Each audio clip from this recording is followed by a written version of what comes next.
Greetings and salutations, all my fellow American sovereigns. This is the Vocational Science Freedom Saturday Night Civics and 70 class. And tonight we will be continuing our reading of Trump's EOs. Try and get through a few more of them tonight. And if you'd like to join the Vocational Science Freedom and join in the classes on Mega, you can go to the Vocational Science Freedom on YouTube, and you can simply click on our webpage right here, which is vocationalsciencefreedom.wordpress.com.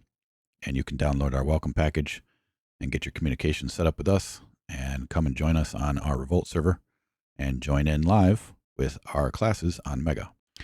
And on Revolt, we have been bringing up the EOs, which we've been putting into current happenings. And I'd like to thank Kentucky Fried for dropping all these in here, keeping us up to date as to what's been going on as far as what Trump's been signing and what he's been up to.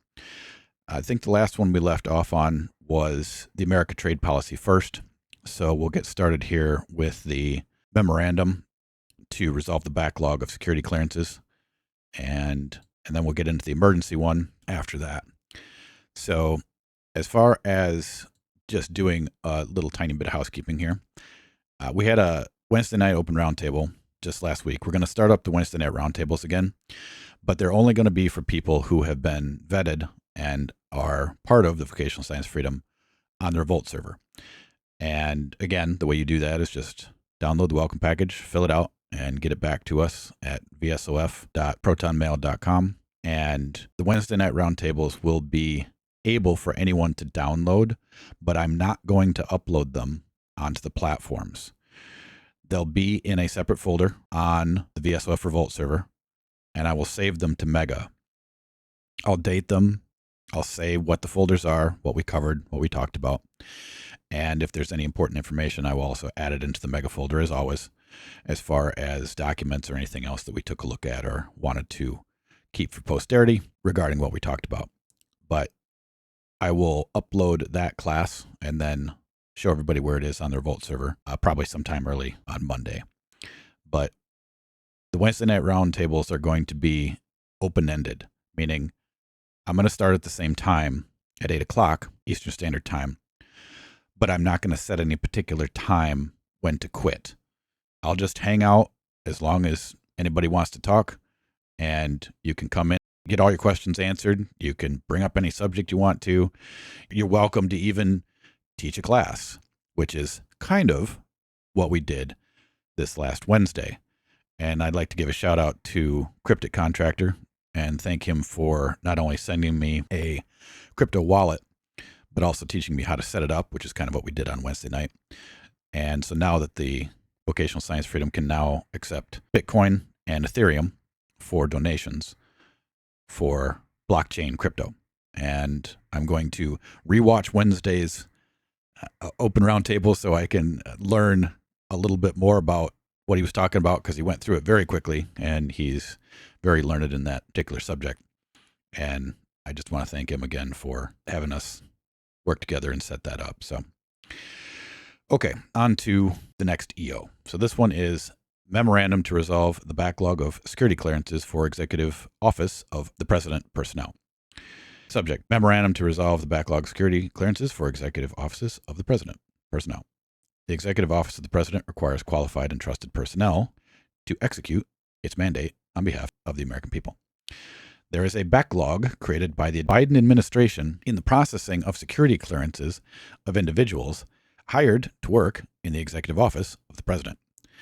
Because of this backlog and the bureaucratic process and broken security clearance process, individuals who have not timely received the appropriate clearances are ineligible for access to the White House complex, meaning they couldn't even get in, infrastructure, and technology, and are therefore unable to perform their duties for which they were hired.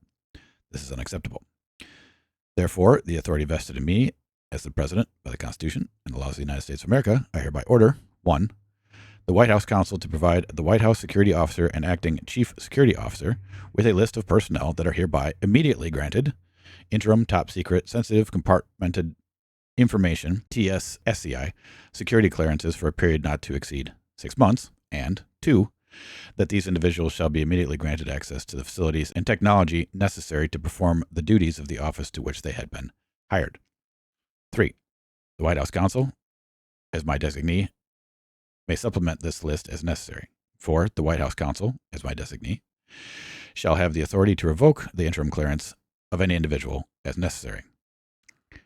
This memorandum is not intended to and does not create any right, benefit, substantive, or procedural, enforceable at law or in equity by any party against the United States, its departments, agencies, or entities, its officers, employees, or agents, or any other infant, also known as a person. So apparently, Biden was trying to create a situation of which you couldn't even get clearance done. And this isn't the first thing that Biden did to slow up the transition. There's been a lot of this lawfare fuckery going on from the leaving brain dead idiot. Okay, on to the next one. And this is going to be the fun one.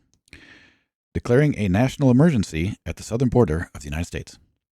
Now, those of you that have been vocational science for freedom students for quite a long period of time should know your American history fairly well. If not, I highly suggest that you go watch the timeline class, which you can easily go and do on Odysee, and take your time, because one of the biggest things that happened in the Civil War was the declaring of the emergency, which, since that time, has never gone away. And every single president since Lincoln has signed some form of quote-unquote emergency to keep it going. Why is this? Well, technically, because the Republic is still being run, or I should say being controlled, under martial law.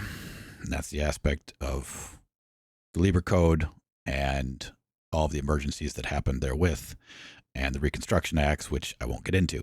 But the point is that every single president since Lincoln has had to declare emergency. And this one is where Trump did it. And every president has had a different pretext for doing it. Okay, this just happens to be the one that Trump picked the way he wanted to do it, or the one that he picked to do it in, I should say. And there's going to be a very interesting thing at the end of this EO. So, okay, boilerplate, my authority as president, so on and so forth. America's sovereignty is under attack. Isn't that an understatement? Our southern border is overrun by cartels, criminal gangs, known terrorists, human traffickers, smugglers, unvetted military-age males from foreign adversaries, otherwise known as Chinese spies, and illicit narcotics that harm Americans, including America. This would be your fentanyl and everything else that comes across the border. This invasion has caused widespread chaos and suffering in our country over the last 4 years.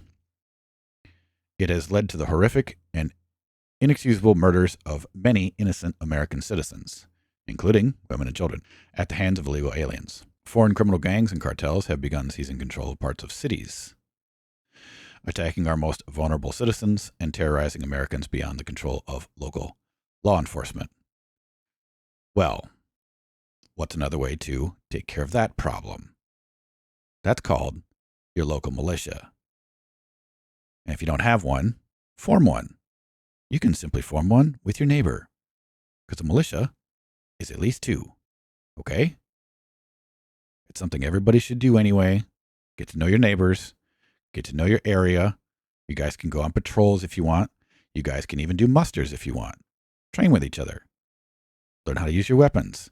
Might even be a good idea if all you guys had the same weapon, because that's what's called a well-regulated militia. Well-regulated means everybody has the same gun. Everybody knows how to use the guns. Everybody has plenty of ammunition for the same guns. That's well-regulated. Well-regulated does not mean controlled by oppressive laws of a corporation pretending to be a d-shirt government. But I continue. Cartels control vast territories just south of our southern border, effectively controlling who can and cannot travel to the United States from Mexico. Hundreds of thousands of Americans have tragically died from drug overdoses because of the illicit narcotics that have flowed across the southern border. This assault on the American people and the integrity of Americans' sovereign borders represents a grave threat to our nation. Because of the gravity and emergency of this present danger and imminent threat, it is necessary for the armed forces, yes, call in the military, should have done that a long time ago, but we had a communist as a fake president for 4 years, to take all appropriate action to assist the Department of Homeland Security in obtaining full operational control of the southern border.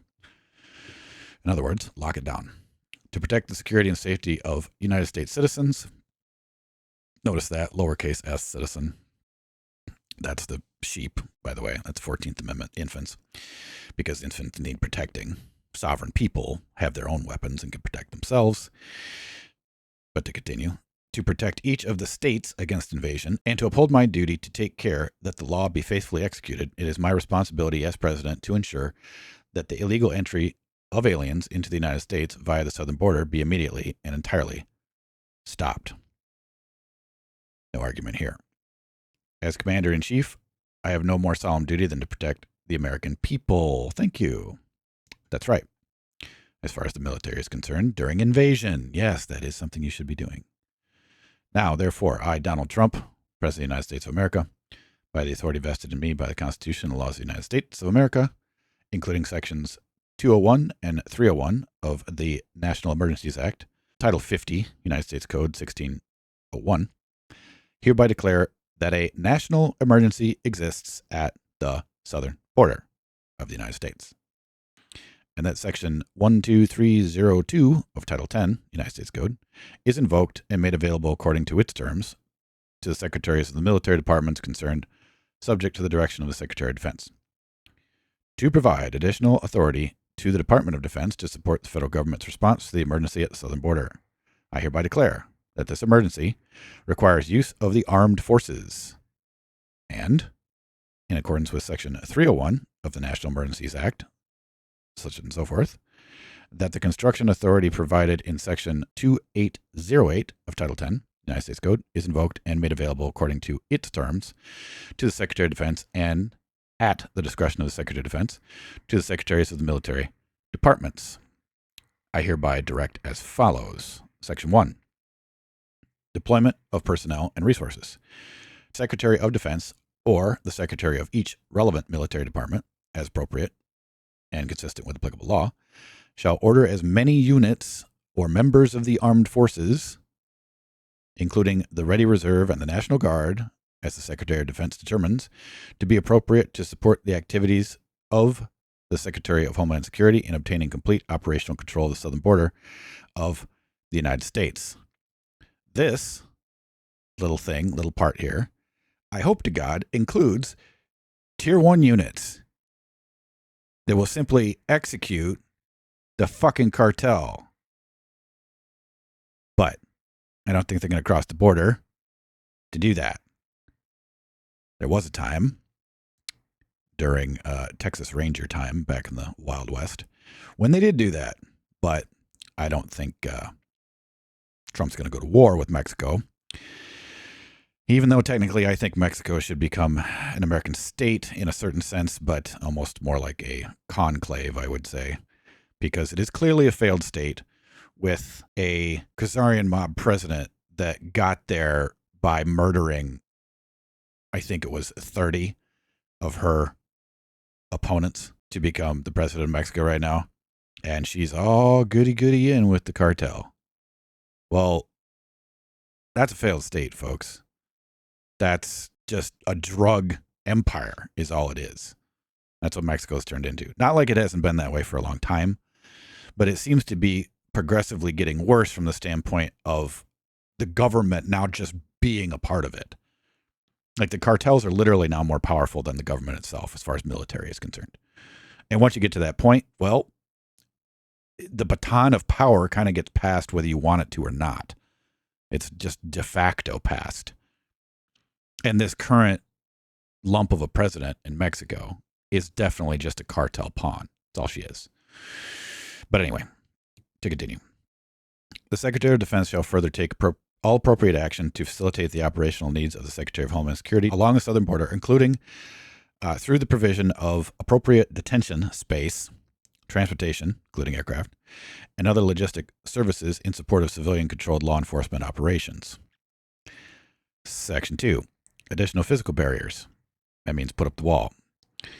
Unmanned aerial systems. They're going to have drones around there. They're going to be flying drones all the way along the entire border to watch for whatever, which I think is a good idea. Number 4, revision of policies and strategies. The Secretary of Defense and the Secretary of Homeland Security, in consultation with the Attorney General, shall take all appropriate action consistent with law to prioritize the impedance and denial of the unauthorized physical entry of aliens across the southern border of the United States, and to ensure that use of force policies, meaning shoot them, prioritize the safety and security of Department of Homeland Security personnel and of members of the armed forces. So that means if anyone comes across the border and decides to engage, that right there, that means they're just going to shoot them. Should do it anyway. It's an invasion. Section 5, revocation. Proclamation 10142 of January 20th, 2021, termination of emergency with respect to the southern border of the United States and redirection of funds diverted to border wall construction is hereby revoked. I don't know if that was something Biden did. It certainly sounds like something that Biden did. I can't imagine that Trump would do something like that and then revoke his own executive order. So, and again, this gets back to what I was talking about before in the first EO about Biden getting in the way and trying to stop all kinds of things, and which doesn't make any sense anyway, because all Trump has to do is just obviously a couple flicks of his pen and it's gone. But again, you see the point of what they're doing or what they tried to do. Section 6, reporting requirement. A, within 30 days of the date of this proclamation, the Secretary of Defense shall submit to the President, through the Homeland Security Advisor, a report outlining all actions taken to fulfill the requirements and objectives of this proclamation. Notice he keeps saying it's a proclamation, and I'll show you why at the bottom. B, within 90 days of the date of this proclamation, the Secretary of Defense and the Secretary of Homeland Security shall submit a joint report to the President about the conditions at the southern border of the United States and any recommendations regarding additional actions that may be necessary to obtain complete operational control of the southern border, including whether to invoke the Insurrection Act of 1807. Now, seeing as how I didn't exactly know what that was, I decided to go look it up, and it's pretty short, so I'll read it. And I just clicked on Wikipedia because it wasn't all that long, and even though Wikipedia is horrible for looking up law, it's a very short thing. So anyway, this was done by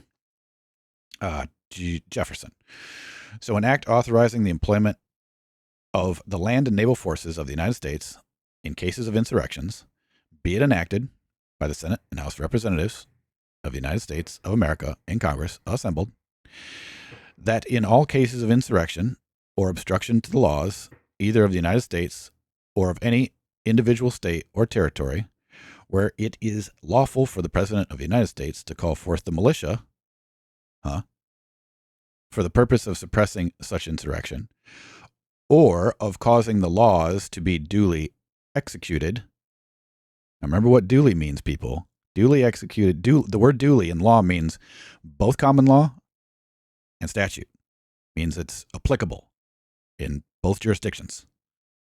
Okay?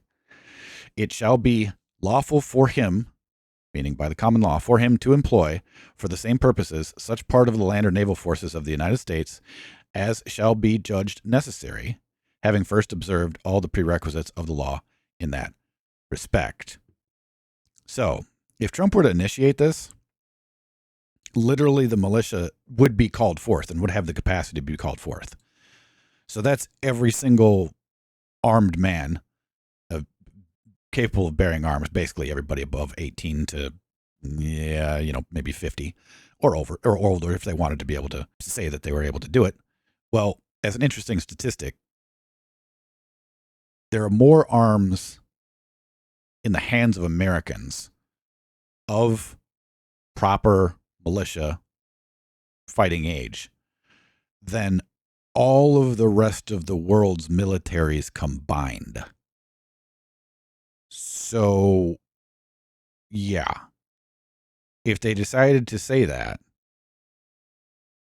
every single man in America could instantaneously go to the southern border and just set up shop. So anyway, I thought that was an interesting act specifically because of the use of those particular words. Okay, now back to the EO. Yeah, Section 7, that's where I left off. All right, general provisions. A, nothing in this proclamation shall be construed to impair or otherwise affect. 1, the authority granted by law to an executive department or agency or the head thereof. 2, the functions of the director of the Office of Budget and Management. That big monster. As I said before in the last couple of readings, that's one of the most powerful offices in the entire federal government. Relating to budgetary, administrative, or legislative proposals. B, this proclamation, again, notice the word he's using, this proclamation shall be implemented consistent with applicable law and subject to the availability of appropriations. Again, what are they appropriating? Your credit. C, this proclamation is not intended to and does not cause or does not create any right or benefit, so on and so forth. Boilerplate. Okay. Notice this last paragraph. First off, he signs it in witness whereof. I find that to be a little bit odd to begin with. He's not signing it as the president. He's signing it in witness whereof. Which, by the way, to bring up another historical point about this, is exactly the same way that all the founding fathers signed, quote unquote, signed the Constitution at the Constitutional Convention. They signed it in witness whereof. They were not signing as delegates of the states, in case anybody didn't know that. Okay. Now he's signing this in witness whereof. Not as the President of the United States.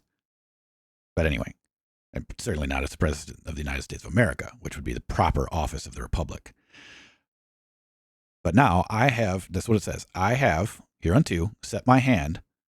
Notice it doesn't say seal, it just says set my hand, not seal. This 20th day of January, in the year of our Lord 2025, comma, and of the independence of the United States of America, the 249th, period. This, my fellow sovereigns, is the way that things used to be concluded in the Republic.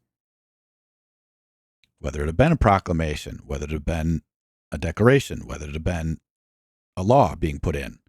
This is how it was done at the end. And notice, just pay attention to this, none of the rest of these EOs, and none of the rest of the EOs that I'll read tonight, and none of the rest of the EOs that I've read the several nights that I've been doing this, has that at the end of it.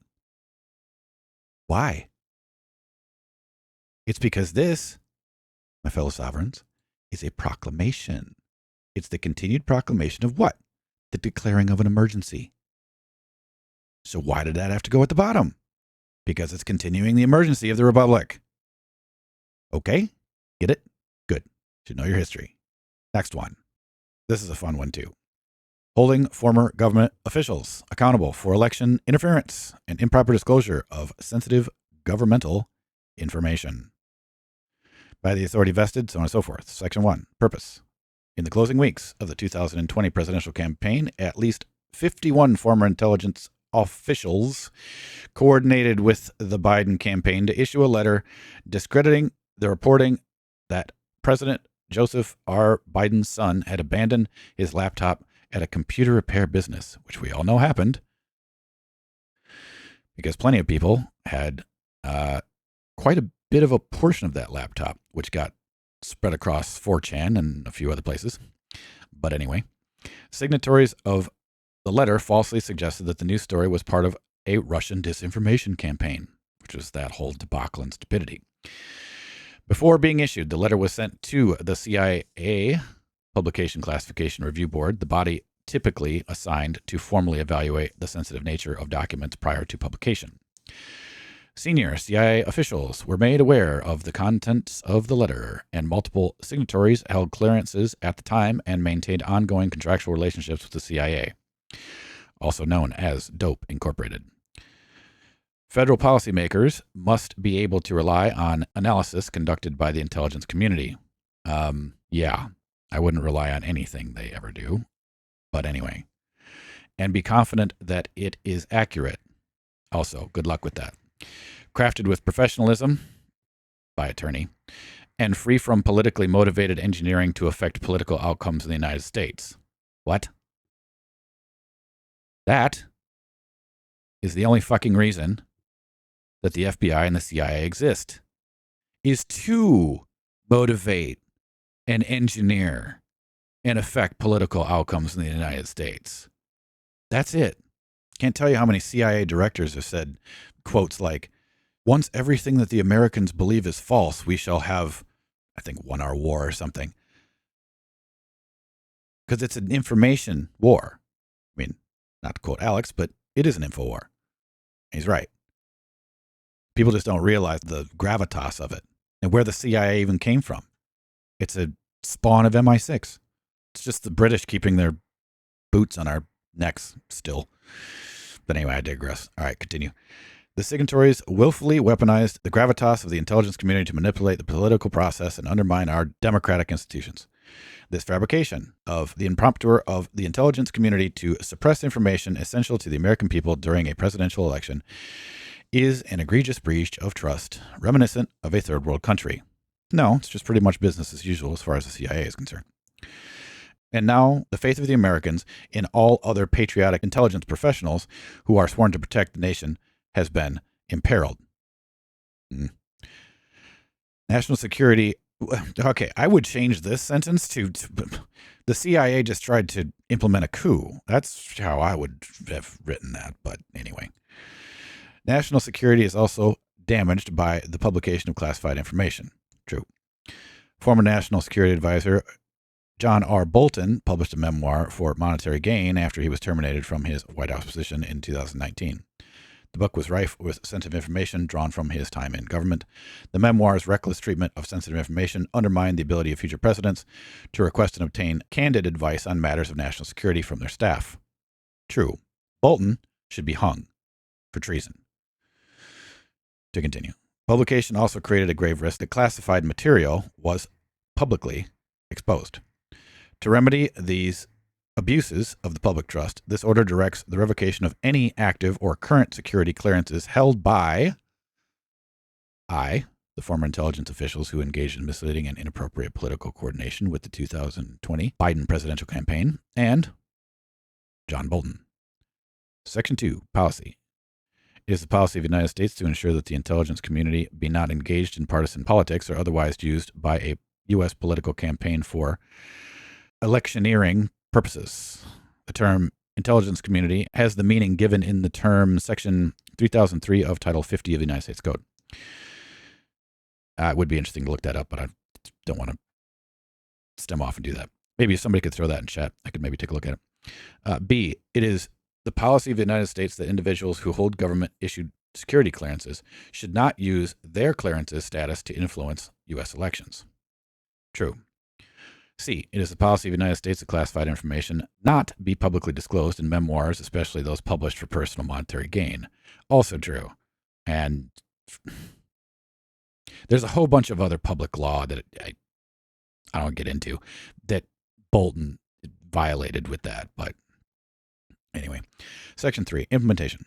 Effective immediately, the Director of National Intelligence, in consultation with the Director of Intelligence Agency, shall revoke any current or active clearances held by the following retards: James R. Clapper, Michael V. Hayden, Leon Panetta, John Brennan. Oh, there's some, okay.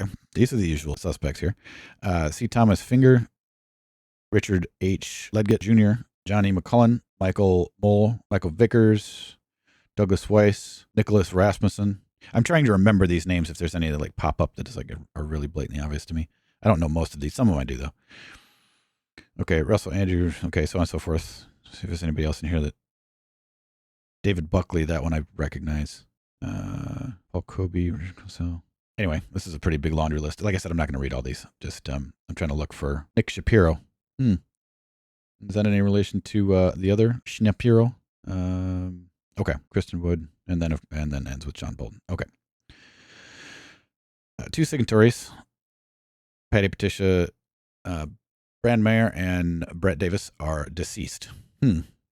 B, within 90 days of this order, the Director of National Intelligence, in consultation with the Director of Central Intelligence Agency, shall submit a report to the President through the National Security Advisor that details any additional inappropriate activity that occurred within the intelligence community by anyone contracted by the intelligence community or by anyone who held a security clearance related to the letter signed by the 51 former Treasonous fuckers. 2. Recommendations to prevent the intelligence community or anyone who works for or with it from inappropriately influencing domestic elections.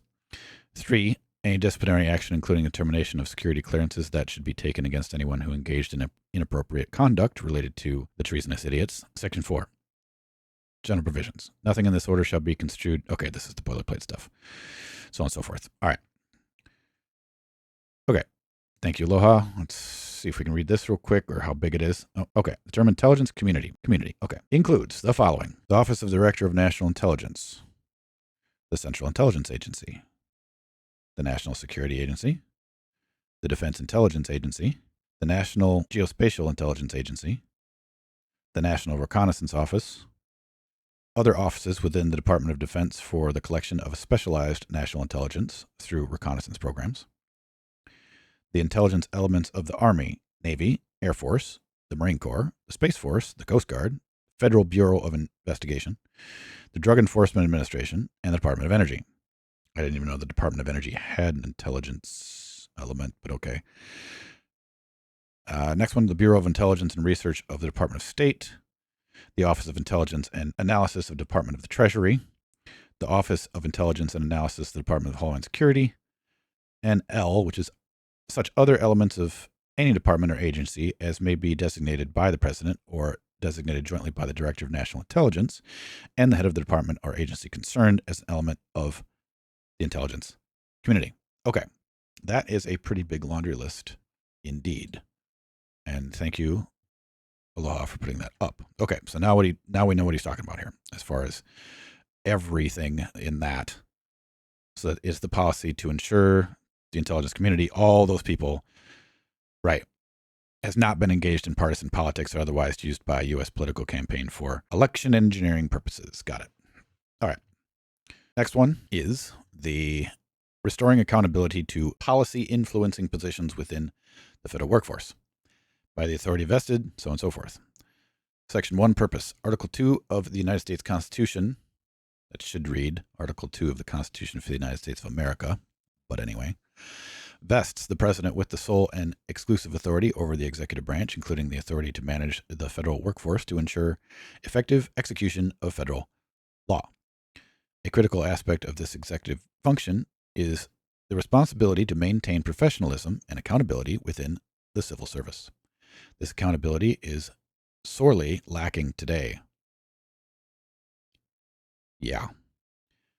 DEI, anyone? Only 41% of civil service supervisors are confident that they can remove an employee who engaged in insubordination or serious misconduct. What? I have to reread that, sorry. Only 41% of civil service supervisors are confident that they can remove an employee who engaged in insubordination or serious misconduct. They can't even fire their own people? What? Okay. All right, so now I understand why he's doing this, because that's ridiculous. Even fewer supervisors, 26%, are confident that they can remove an employee for poor performance. Good grief. Get a job in government, you can stay there forever, apparently. Accountability is essential for all federal employees, but it is especially important for those who are in policy influencing positions.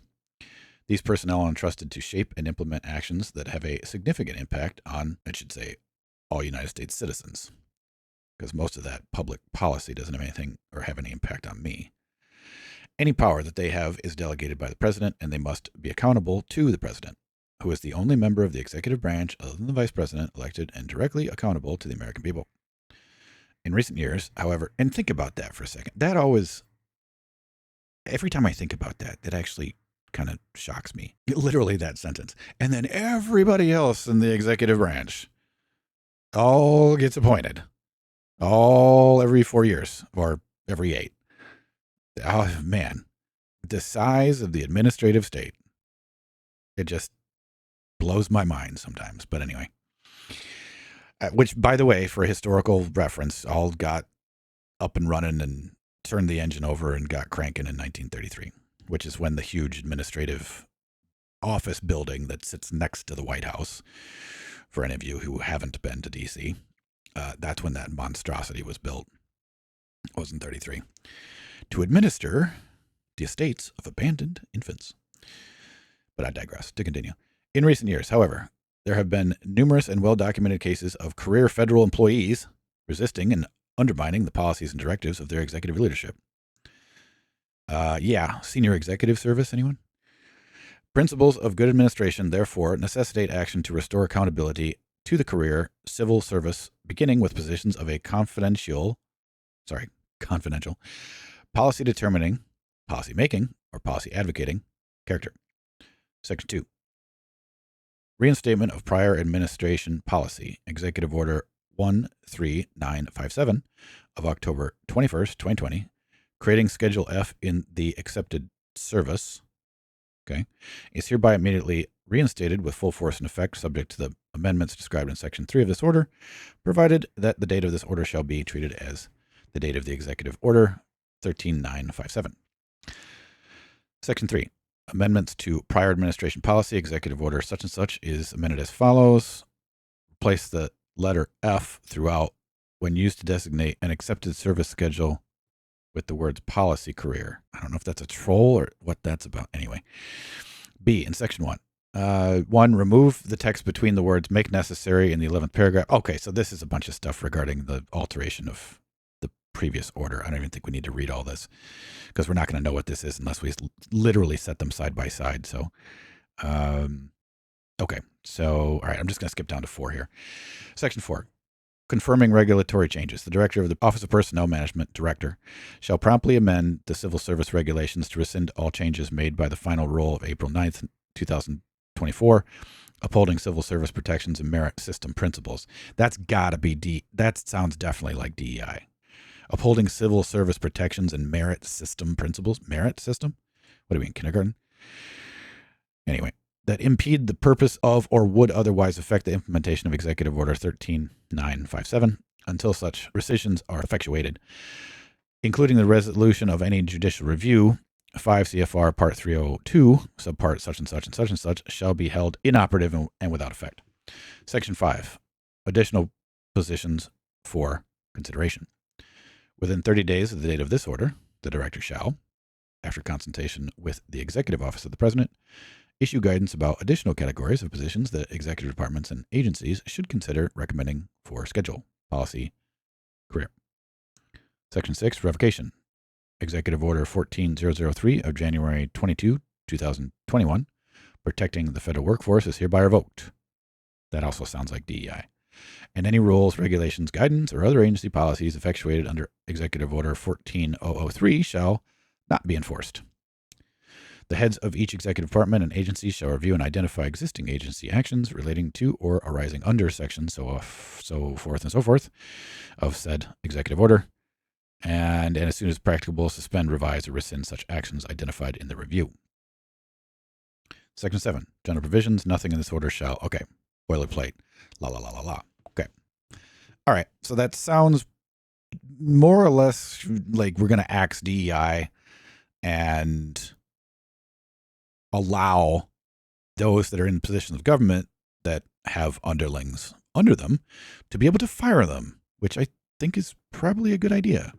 I don't know why on earth that wasn't something that was clearly made available to those that were in those positions. Next one, withdrawing the United States from the World Health Organization. That's a long overdue situation. All right, withdrawing the United States from the World Health Organization. Hoorah. By the authority vested in me as President by the Constitution and laws of the United States of America is hereby ordered. Section 1, purpose. The United States noticed its withdrawal from the World Health Organization, WHO, in 2020 due to the organization's mishandling of the COVID-19 pandemic that arose out of Wuhan, China. Thank you for the truth. And other global health crises, its failure to adopt urgent needed reforms, and its inability to demonstrate independence from the inappropriate political influence of WHO member states. In addition, the WHO continues to demand unfairly erroneous payments from the United States, far out of proportion with other countries' addressed payments. China, with a population of 1.4 billion, has 300% of the population of the United States, yet it contributes nearly 90% less to the WHO. Okay.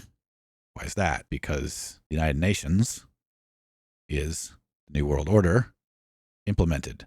The World Health Organization is the New World Order deciding who's going to live and who's going to die by the implementation of killer bugs, as said, or by killing you through injections. But I won't get into that. Section 2, actions. The United States intends to withdraw from the WHO. The presidential letter of the Secretary General of the United Nations, signed on January 2021, that redacts the United States July 6, 2020 notification of withdrawal is revoked. Executive Order 13987 of January 25, 2021, organizing and mobilizing the United States government to provide a unified and effective response to combat COVID-19 and to provide United States leadership on global health security is revoked.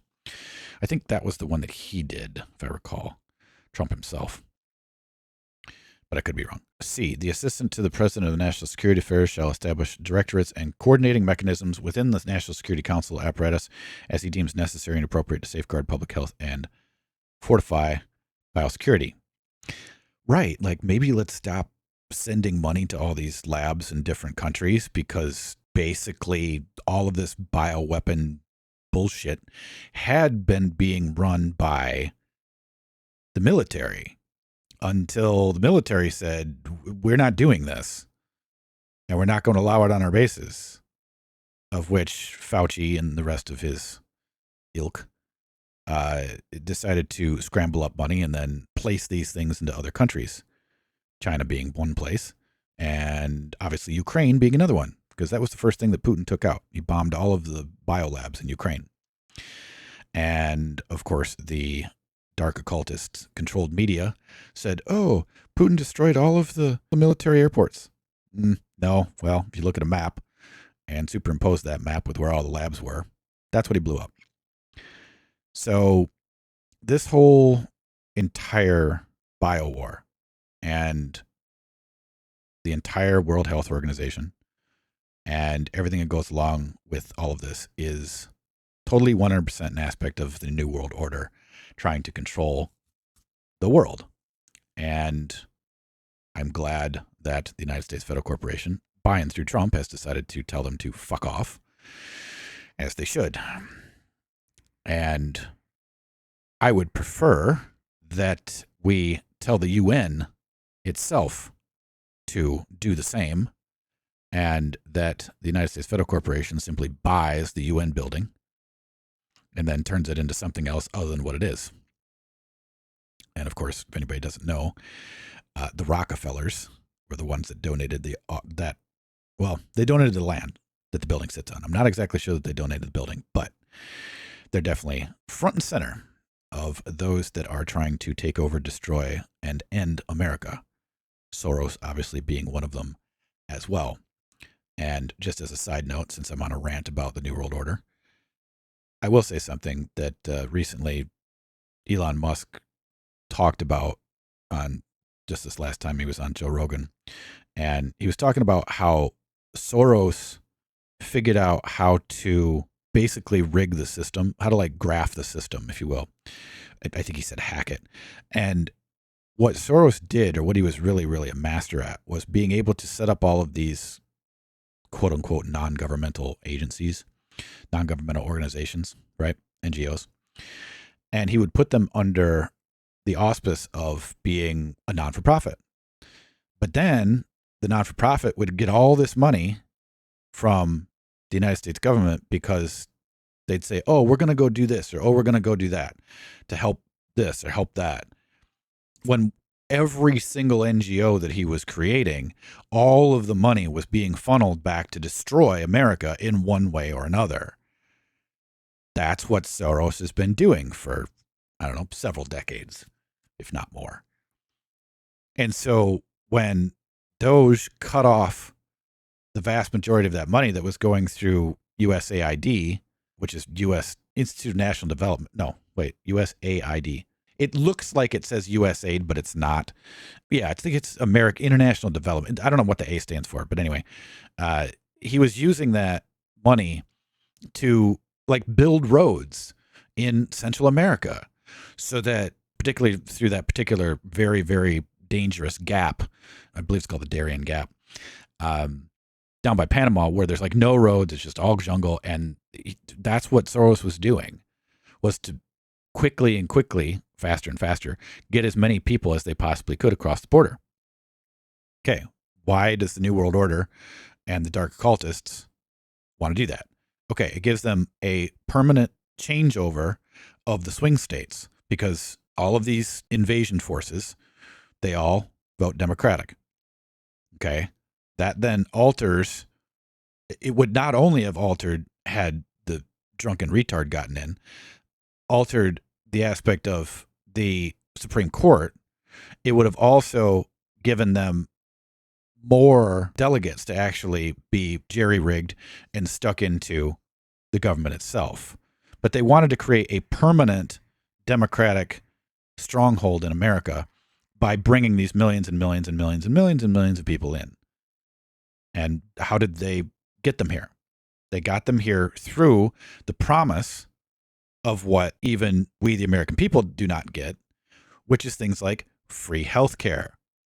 If people don't know this, an illegal can get absolutely totally free health care in California. They just go into the hospital. Oh, you need a, gallstone taken? No problem. Need a heart transplant? No problem. Never charge for it. So that was the sucking sound of, hey, everybody, it's free candy over here. Okay, once you cut all that off and there's no more free candy, there's no reason for them to make that ridiculously long trip to get here. Not only cutting off the candy, but also saying, hey, when you get here, you're going to be met with a gun in your face. That's no longer worth it. So that shuts that off, hopefully, as best as it can be done. Also shuts off the fentanyl, hopefully, as much as can be done, because it's the Chinese that are doing the fentanyl. It's not the Mexicans, and it's not the drug cartel.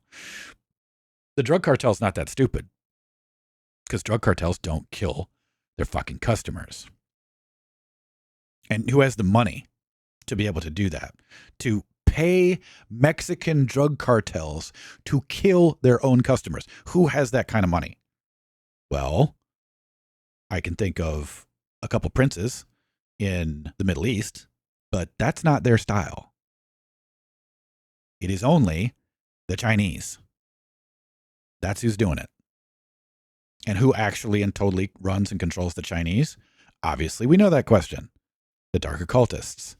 They were the same Bolshevik Jews that fucking set up Russia and the communism there. They still control it. Nobody talks about it. But they're the ones controlling it. And they're ultimately the ones that are controlling the totality of the New World Order. But if we can become completely self-reliant here in America, we can become as territorial as we possibly can, meaning that we throw up plenty of tariffs like Trump's been talking about doing. And we say, no more immigration, get out of here. No more drugs and no more cartels slipping across the border. And sure as shit, no more Chinese spies slipping across the border. Because I think the Chinese spy thing is far more dangerous than, okay, the fentanyl and whatnot isn't great, but I'm saying, to me, the Chinese spy thing is like the worst thing, because they can target infrastructure and coordinated decide to shut down grids. And I mean the entire East Coast grid if they wanted to, with a couple planned surgical strikes of various different fuckery.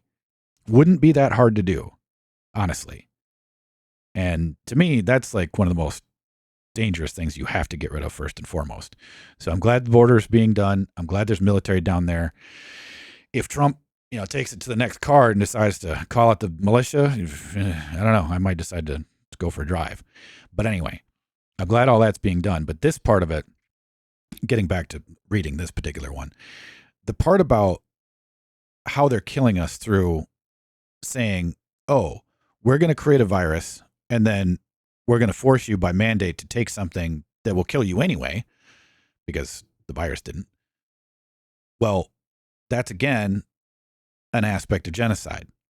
So in my personal opinion is that the World Health Organization, Fauci, and everybody that was part of all of that should all face criminal charges in the world court for genocide and for crimes against humanity. I think they should also face them here under the common law of a grand jury, federal grand jury. Same reasons. And I don't give a damn which group of that particular jurisprudence decides to hang them first. Whatever. But they need to be hung because the world needs to be able to recover and heal. And the only way that a society heals from a deep break of the law on that level, of witnessing that level of evil, is to get closure by killing them. There's no other way that you fully recover. That is the healing process. Because good moral men and a good moral society needs to see justice done. It's no longer up for debate anymore. We know what they did. We know what they're doing. So hopefully, and I'm not saying that the man isn't doing enough already. Obviously, he's only been in office for a month. However, at some point in time during this next 4 years, if Trump doesn't do it, and it doesn't look like he's going to do it, maybe like 2 years in, maybe it's time we step up and start doing it. And start telling everybody, including the entire Trump administration, what we are going to do if they do not. And then tell everybody else, too, who wants to come along. Everybody who's actually on the patriotic side of doing the correct and right thing. So, all right, that's my little rant. Let me get through the rest of this World Health Organization one, and then we can call it a night. All right, so the Secretary of State and the Director of Office of Budget and Management, there's the big one again, shall take appropriate measures with all applicable speed to, 1, pause the future transfer of any United States government funds, support, or resources to the WHO. Thank God. Cut them off. 2, recall and reassign United States government personnel to contractors working in any capacity with the WHO. Good. 3, identify credible and transparent United States and international partners to assume necessary activities previously undertaken by the WHO. Also good. We should be doing the vast majority of that stuff ourselves. E, the Director of the White House of Pandemic Preparedness and Response Policy shall review, rescind, and replace the 2024 U.S. Global Health Security Strategy as soon as practicable. Good. Section 3, notification. The Secretary of State shall immediately inform the Secretary General of the United Nations, any other applicable depository, and the leadership of the WHO of the withdrawal. Section 4, global system negotiations. While withdrawal is in progress, the Secretary of State will cease negotiations on the WHO pandemic agreement and the amendments to the international health regulations and actions taken to effectuate such agreement and amendments who have no binding force on the United States. Section 5, general provisions. Nothing in this order shall be construed. Okay, this is the boilerplate. Okay, so that's the end of that one. All right. So I think I'll stop there. Now, for commentary. Does anybody have any 2 cents they want to throw in about anything that I read tonight, one way or the other?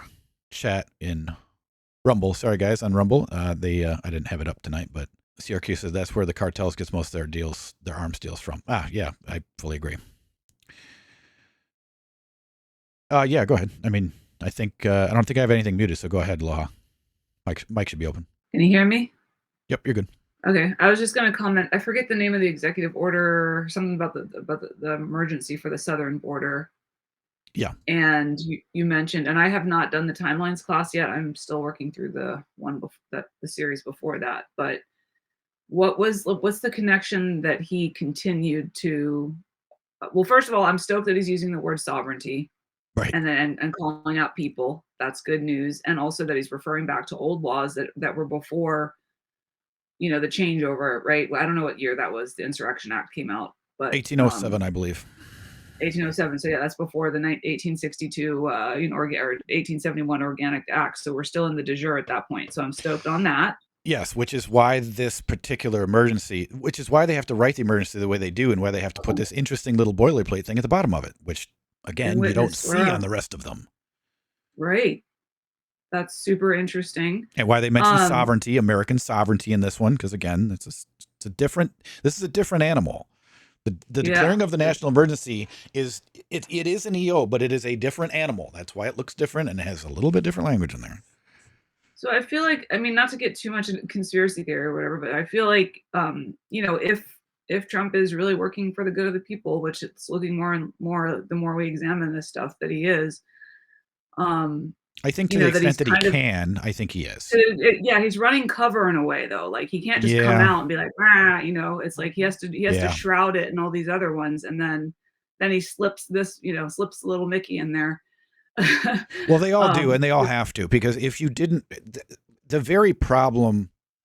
I mean, there's so many problems if the emergency didn't continue.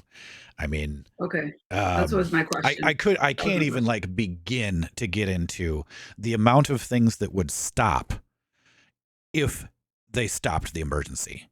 It would be unfathomable what would come unhinged and unraveled. Can you give the 90-second 5-year-old explanation of exactly what it is you're okay for any of the Luddites out there? Gotcha. Okay, so all the Reconstruction Acts, poof, gone. It's all of that, even the Buck Act would have to be gone, which then gets rid of all the zip codes across the entire United States of America. Imagine that. You had a little bit of problem with the mail. God, what else would go? Well, there wouldn't even be a military, because you can't. There is not anything under the actual Constitution of the United States of America that allows a standing army. You can have a navy, but all of the military would go away. Okay, and those are just like a couple of the craziest things. They just would go on and on and on and on and on. There's a lot of other shit that would happen, but just imagine just those two things ending. Okay, so yeah. There's probably some treaties that would go away too, even though technically treaties should. Well, no, I take that back. Treaties should not be affected, so international law shouldn't be affected. Let me think what else off the top of my head that I'm thinking about. Oh, I know what else would stop. All of the a lot of the funding that would be going to the states. Because you got to remember, all the states are considered to be basically, at the moment, they're considered to be conquered territories under the federal conclave. That's how they're seen. Which is, why they have districts and district courts and zip codes and all the rest of that shit. So all of that would end if they didn't keep the emergency going. Okay, so this begs the question, is perhaps the reason why these executive orders and these Doge and these other things are basically unraveling this rat's nest to prevent the shutdown of all this other stuff? It took time for us to get here. Yes. It's going to take time for us to unwind this shit. Yes, I have a couple different theories about Doge. And Aloha, you said, would there even be a corporate government left? Yes, there would be some corporate government left, but not much. As far as my theories on Doge are concerned, yes, I agree with what Viper said, that it took a hell of a long time to get here, and it's going to take a hell of a long time to get rid of it. That having been said, there has to be proper accounting. And as Musk said, what he ran into when he went to the Treasury and they started digging into the Treasury is that there was absolutely no notations as far as what these payments were going to. It was literally like just blank checks flying out of the Treasury. Didn't say what they were for. Didn't have even an authorization of who, declared them to go out. They were just flying out of the Treasury. Okay. Well, guess what we've been doing? And anybody that's been here for a long period of time at the Vocational Science of Freedom and has done their Vocational Science of Freedom status doc correction set is well aware of the fact of what we demand within that status doc correction set. We demand a full accounting of our entire gross estates. Now, I think the first doc set that ever got filed was probably upwards of maybe 7 years ago, maybe a little bit longer.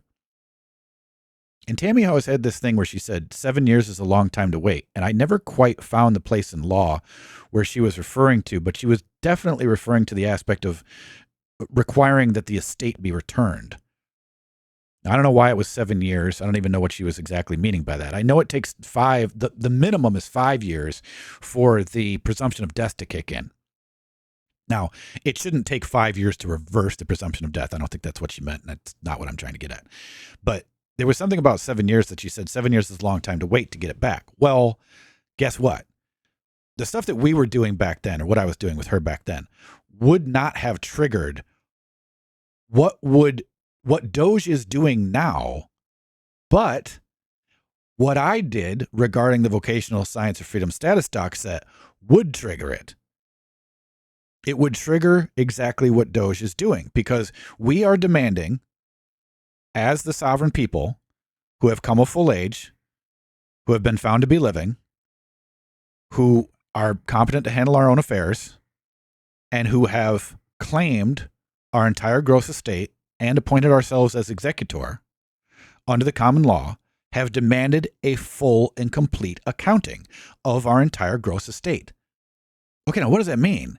It means every single fucking hypothecation and check that's been written, every single bit of credit that has been used on our backs, on the backs of our estates, that's all been commingled and commingled and commingled. All of that accounting has to be done. All of it, as per our order that we do in the doc set. Now, am I just flat out claiming that, the VSOF created Doge? No, I'm not. And what I am saying is that it's certainly something that they would do and that they would have to do in order to abide by our orders, our executive orders that are within the vocational science of freedom status doc set regarding our own estates, because we have executive orders specifically for what should be done to and with our estates that are applicable to the entire world. I don't give a damn who's got a piece of it. The executive orders are on top of and against the entire world. Anybody who's not a member of your house, basically. The orders are for anybody who holds any aspect of your estate. The executive orders stand. They're fully lawful because they come from a lawful authority. They come from a sovereign state, meaning one of the people of the several states of the American Union. And I don't mean state as in Michigan or Minnesota. I mean state as in a sovereign state of being, which is the only state of which can do that, can give and create and ordain law at common law, which is exactly what we did with the Articles of Confederation and the Declaration of Independence and so on and so forth. What does the preamble say? Ordain and establish. What does ordain mean? To create law. From where? The sovereignty. What does establish mean? Write it down on a piece of paper. Okay. So that's what we did. That's what I did from a standpoint of the creation of the vocational science freedom status doc set. That's why everybody has to get them done. You will never be out of this system unless you get your status docs done. And everybody that has done them has, on the public record, declared who they are, not what they're not, because you can't prove a negative. They've declared what they are, and they've demanded a full accounting. We've done so by petite jury. We've done so by our executor appointment. We've done so by the proof of life and proof of age inquest that's signed by a judicial coroner. We've done it by our declaration of nationality. We've done it by all of these things. So would Doge have to do all that to do the correct accounting? And the answer is yes.